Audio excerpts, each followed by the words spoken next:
বাংলাদেশ জাতীয়তাবাদী দলের সম্মানিত চেয়ারম্যান যারা তারেক রহমান, জাতীয়তাবাদী দলের সেক্রেটারি জেনারেল আলমগীর ভাই এবং দলটির নেতা কর্মীরা এবং গণমাধ্যমে আমার সহকর্মীবৃন্দ, আসসালামু আলাইকুম। আমি আজ কোনো বক্তব্য দেব না, কারণ হলো আজকে আমার দরিদ্র পত্রিকার দরিদ্র সাংবাদিকরা একটা পারিবারিক রিউনিয়নের আয়োজন করেছে, সেখানে আমাকে যেতে হবে। আমি অনেকগুলো সবাই দেখেছি যে আমাদের মধ্যে একটা অসৌজন্যমূলক ব্যাপার আছে যে ব্যস্ত মানুষেরা বক্তৃতা দিয়ে চলে যান, অন্যের বক্তৃতা শোনেন না। এটা আমি মনে করি খুবই অসৌজন্যমূলক আচরণ। এই আচরণটা আমি করতে চাচ্ছি না আজকে, এই জন্য আজকে আমি কোনো বক্তব্য দেব না। শুধু কয়েকটা নাম উচ্চারণ করে গেল, সম্ভবত আমি না করলে এই নামগুলো আর কেউ এখানে উচ্চারণ করবে না, তো সেই নামগুলো উচ্চারণ করে আমার বক্তব্য আমি শেষ করে দেব। প্রথমে যে নামটা আমি উচ্চারণ করতে চাই, তিনি আমাদের গাজী ভাই, মরহুম গাজী ভাই রোলাম গাজী। তাকে ভুয়া মামলায়, ক্যান্সার আক্রান্ত গাজী ভাইকে ভুয়া মামলায় জেলখানায় রেখে বিনা চিকিৎসায় মৃত্যুর দিকে ফেলে দেওয়া হয়েছে আমাদের ম্যাডামের মতো। ম্যাডামকে যেমন বিনা চিকিৎসায় ভুয়া মামলায় মৃত্যুর দিকে ফেলে দেওয়া হয়েছিল। দুর্ভাগ্যের বিষয় হল আজকে যারা মিডিয়ার স্টলওয়ার্কার এখানে বসে আছেন, তারা কেউ গাজী ভাইয়ের জন্য টু শব্দ উচ্চারণ করেন নাই, এটাই বাস্তবতা। দুই নম্বরে আমি নাম বলতে চাই আসাদ ভাই।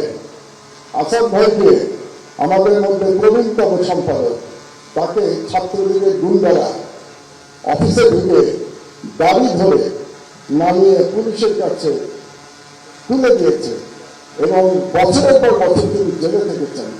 তিনি অসুস্থ, তার স্ত্রী মারা গেছেন, তিনি তার স্ত্রীর পাশে থাকতে পারেন নাই, কারণ জেল থেকে বেরোনোর পরে তাকে পালিয়ে পালিয়ে থাকতে হয়েছিল। আসাদ ভাইয়ের জন্য কোন এলিট সম্পাদক আওয়াজ তোলেন নাই, এটাই বাস্তবতা। বাংলাদেশের সংবাদ মাধ্যমের বাস্তবতা ছিল সরল। আমি নাম বলবো শফিক রহমান ভাই। শফিক ভাই আমার পাশে বসে আছেন, আমরা পাশাপাশি সেলে জেলে ছিলাম। 80 বছর বয়সে শফিক ভাইকে মাটিতে শুয়ে থাকতে হয়েছে, টয়লেটে যেতে পারতেন না, কারণ ওই টয়লেটে কমোড ছিল না।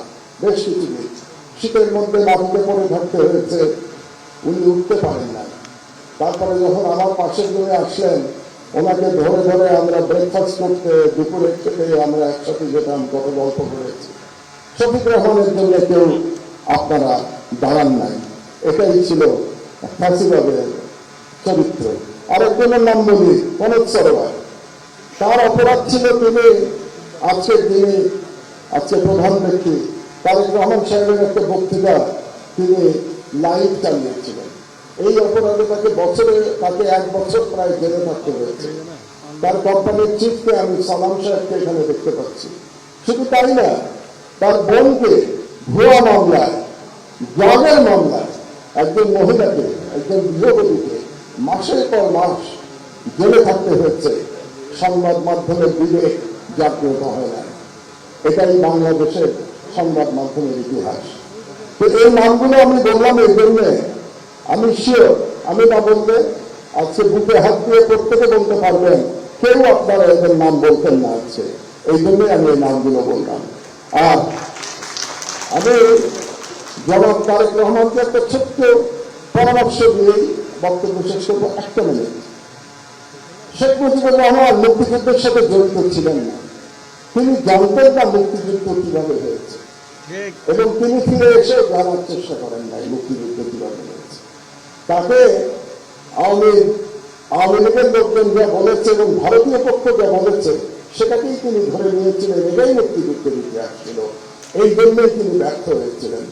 জনাব তারেক রহমান, আপনি 17 বছর দেশে ছিলেন না, আপনি জানেন না এখানে কি হয়েছে। আপনার বিশিষ্ট লোকজন আপনাকে যা বলেছে এটাই আপনি শুনেছেন, এবং এখন যারা মিডিয়ার নতুন বন্ধুরা আপনাকে যেটা বলছে সেটাই আপনি শুনছেন। এবং সেটাই আপনি মনে করছেন এটাই বাংলাদেশের 17 বছরের ইতিহাস। বাংলাদেশের 17 বছরের ইতিহাস এটা না। সেই ইতিহাস আমি বর্ণনা করব। ভবিষ্যতে যদি আপনি এরকম কোন অনুষ্ঠানের আয়োজন করেন এবং সেই অনুষ্ঠানে আমাকে 15 মিনিট সময় দেন, তাহলে বাংলাদেশের মিডিয়ার ইতিহাস 50 বছরের ইতিহাস আমি বর্ণনা করব। সেই প্রত্যাশা ব্যক্ত করে আমার বক্তব্য শেষ করছি। আপনারা শুনলেন, আমাকে দাওয়াত দিয়েছেন এখানে, এই জন্য ধন্যবাদ জানিয়ে আমার বক্তব্য শেষ করছি। আল্লাহ হাফেজ, বাংলাদেশ জিন্দাবাদ।